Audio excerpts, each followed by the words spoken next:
Welcome back to this pick. Welcome to show you guys. This is part 2 of our NBA free agency reaction videos. We're going to be talking about Kevin Durant, Kyrie Irving going to the Knicks. Nets, not Knicks. They wish. Right, I was just about to say that. They would hope. We're going to talk about how that affected the Knicks, their future, and we're going to talk about the Celtics. So, first things first is Kevin Durant and Kyrie Irving going to the Nets is a game changer in my eyes. Mm-hmm.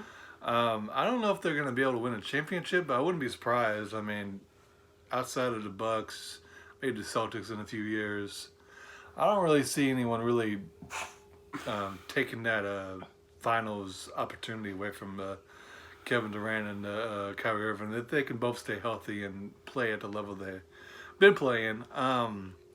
A great move for the Nets. They've been kind of irrelevant for a while, since like the early 2000s. Yep. They made that one playoff run. Jason Kidd and Jefferson. When Kevin with KG and them, but outside of that was a terrible trade in a way, and they've been kind of a crappy organization since then. But they made the playoffs last year. They have a good coach, good medical staff, which I think is a big reason why Kevin Durant went there. Yeah. I think if he wouldn't have got hurt, they'd probably both be Knicks right now. And speaking of the Knicks, really the best player they got was Randle, Julius Randle, which is the third, fourth best player on a really good team, and that's just like he's doing. This is laughable. It's ridiculous. I mean, James Dolan's one of the big reasons. Crappy owner, doesn't give a crap about the team really. Bans people for making fun of them, Right. fan wise. Kicks out their legends. I think it's that. I think it's bigger than that. I think the Knicks fans are super unrealistic when it comes to things. That's a lot of pressure would have been on Kevin Durant and Kyrie Irving if they would have went there. Mm-hmm. They would have thought a championship the next year, which is I think unrealistic in my eyes. But this is really Knicks has struck out on everything, Zion and giving Kevin Durant and Kyrie Irving.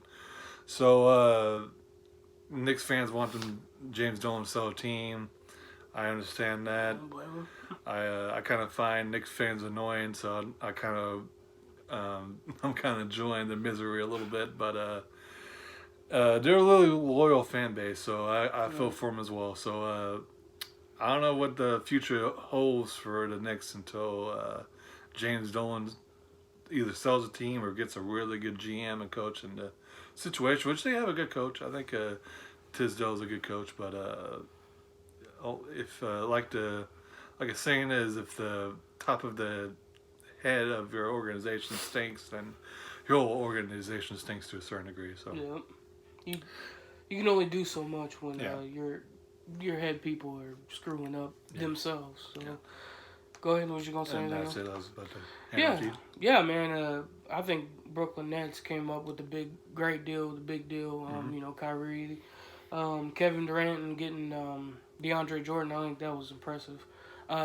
I didn't expect them to be as good as they were last year. That was impressive. So, yeah, man. I think they're an organization that's on the uprise, man, and definitely getting those three weapons. And once KD finally gets healthy, yeah, they're going to be a scary team, I believe. My question is how well Kyrie and Kevin Durant get well together. I don't know. It's kind of weird. They're that type. Those are the two guys that we've actually never really seen hung out together, so we don't really know how well their relationships are going to be. Apparently, they're pretty good friends. So I mean, we'll see. That's that could be a very easy a makeup or somebody saying that just to say that. I think actually there's a lot of reports that they are really good friends, and I mean, if that's the case, then they're pretty much going to go together wherever they wanted to go. So yeah, I think that's a big reason why they're both Nets right now. If that's the case, then that's great. Maybe their chemistry will work well, and if that's the case, then yes, I think this team could be even stronger than what people think they are. Because I think that's very important. Not only, of course, the world, but society and sports. Is if you don't get along with your teammates, then usually you're not going to play well with each other. But if you guys got good chemistry, you guys can have y'all's differences, but also have y'all's similarities, then it's just going to make basketball, what I like to say, fun.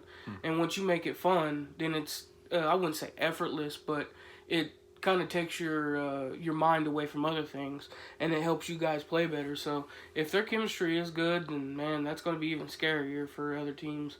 Man, and Knicks fans, my goodness, you guys missed on all type of opportunities, and you end up, like Adam saying, end up getting to like the third or fourth best player on the Lakers. Didn't even get no top player. Yeah, he's good, but he's not no all-star to me. He's a star, but he's not an all-star. I don't think he could just carry. Not unless maybe down the road, and we'll report it that if they get somebody else big. But right now, man, they're just in a hole right now. I mean, I think Randall has a chance of being an all-star just because the East is so weak, and not to count on him to score a bunch of points, but like Ryan's saying, and like I said, I mean, he's not your ideal number one by any stretch, or honestly, ideal number two at any stretch in my eyes. Good, right? Yeah, honestly, that's the best player they've gotten so far. So I don't know what they're doing. I don't know what their plan is. I don't even know if there is a plan. It doesn't seem like it.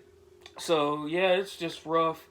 I hate to say it, but I've been watching all these Knicks fans get online and just go berserk, and I hate to say it, but it's just been hilarious. Like, I was just thinking about this last night. I was like, man, I'm a OKC fan that just lost my second best player, and potentially might lose our best player, and I still think we're better off than the Knicks. Like, that's how bad the situation is over there.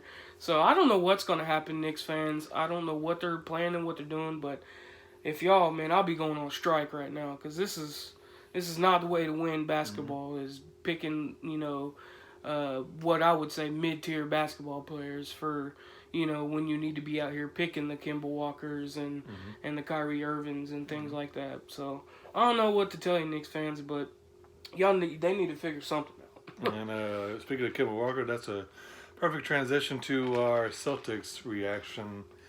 Getting Kemba Walker was a really good deal in my eyes. I don't think he's going to put them over the top necessarily, but we'll see if Tatum can play like he did not last year, the year before, his rookie year, and expand on that. They're going to be a tough cookie in my eyes. I still give the Bucks a lot of leeway, especially if they get Russell Westbrook, which there's a rumor. So we'll report that if that happens. But that's a good consolation prize for losing Kyrie Irving. You could argue that Kemba Walker's as good as Kyrie Irving. I disagree a little bit, but I can see the argument. Scoring wise, I think he's on his level, but I can see the argument in that. Yeah, man, that's gonna be a good team, especially if Hayward can come back and be what he was with Utah to a certain degree, and Tatum can expand. Still have an amazing coach. Still have one of the best GMs in the league. So. I'm not disappointed in the Celtics getting Kemba Walker, but I think they squandered a little bit of what the potential they had, because all those draft picks, you only really getting one superstar. Jaylen Brown's all right, but he's not what I thought he was going to be either, and everyone else been kind of. I mean, he still has. I think he has, at least 2-3 more years to improve himself, though. So yeah, and so with Tatum, because he kind of like you said, he kind of flatlined this last season. But we'll see. That's kind of sometimes that happens. They have a really good rookie year and I think really bad second year. I think Kyrie Irving really messed a lot of things up with their chemistry. And the thing about Kyrie Irving, he's really more of a pick and roll type of player, and ball hog centric player, and the system that Stevens wants to run is more of a run plays, pass the ball, share happy, share the ball, kind of Golden State type of offense. And Kyrie Irving likes the kind of the Harden type of everything. Everyone moves and I beat my man. But we'll see. Kemba Walker's a really good player still. He had a great year last year, and we'll see if he can step his game up, because Celtics is the big dogs in my eyes. Yeah, man, I think honestly that was the perfect rendition to get to bounce off of Kyrie Irving because I'm trying to think of it now. Honestly, there's nobody that's really I could think of that's close on the level of Kyrie as far as like the way he plays and everything than Kemba. So I think it was honestly a perfect pick. Kemba, I think he's on the same scoring level, if not maybe a little higher than Kyrie. But I will give Kyrie, honestly, about everything else. I'll give Kyrie that. The handles, the passing, the defense. Clutchness. Yeah, the clutchness. I'll give him that. But Kemba can score, man. That is one thing about that man is he could give you 45 a night like it ain't nothing. Yeah. So if he could continue to be Kemba, if he can, have great chemistry with these guys, Tatum can step up. Adam mentioned, he had a great rookie year. He kind of flatlined last year. So let's see. Hopefully he could bounce back. Maybe Jaylen Brown can bounce back. He had a really good rookie year himself. So if he could bounce back, Al Horford's gone. So I wonder what they're going to do replacing Al. That's going to be interesting. But honestly, I think Gordon Hayward is actually going to come out this year and ball out. If you guys watch kind of towards the end of the regular season and they got in the postseason, he was playing really, really well. He of course, got a slow start because of the injury, so that's understandable. But he did. He started climbing up the ladder towards the end of the regular season and started scoring quite a bit of points. So if he can take the way he was playing at the end of that season and continue that into the next season, man, I think it's going to be Gordon Hayward's going to have one of those bounce back years. And what a great time, bring Kemba into the picture. So I think Boston's still up there as far as top of the teams. With Adam, though, I think the Bucks are still the best team out in the East. So they are, I would say, number 2 or 3, though. But, I think they got like I said, I think they got the best replacement for Kyrie was Kemba Walker. But before we end the show, I want to also talk about D'Angelo Russell going to Golden State. I did not see that coming. He's just going to make, once again, I thought this was going to kind of be the slowdown point for Golden State and have a 2-3 year period where they're not on top as they were. But, man, I hate to say it, they're right there again, getting D'Angelo. Yeah. D'Angelo has been an outstanding player, especially his past 2 seasons for the Nets, and he just... he played for 1 season with the Nets, which he was amazing. Was it 1 season? Yeah.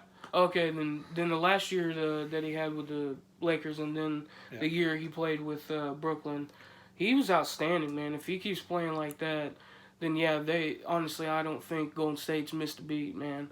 They're going to ball. I think if they can continue to play their style with him, they're going to ball out. I think it was a good addition. Of course, he ain't no KD, but he's not Kevin Durant. I think it's going to be definitely going to be a drop down, but I think he's going to do really well in that system. If Thompson can come back and play the 3, that's going to be a really good team still. Yep. That's a high scoring team right there. Yeah. Not really a defensive team, but no, they can play some offense. Man, I'm excited about the upcoming season, but this is pretty much going to be our little go-away period, and then we're going to come back with NFL and college football previews and everything. We'll be rolling around pretty soon. We're going to be probably doing a couple of videos this little off season, but for the most part, we're going to take it a little easy. But thank you for watching. Appreciate every view, every subscriber, every comment. And even though a couple of comments kind of weird, don't really make any sense to us, but we still appreciate them. That's YouTube for you. So thank you again from the pick, and that's all I got to say. Yeah, appreciate everybody. Just, to follow off what Adam said, appreciate everybody tuning in, subscribing. We love each and every one of y'all, man, and we appreciate y'all, and we'll see you on the next one.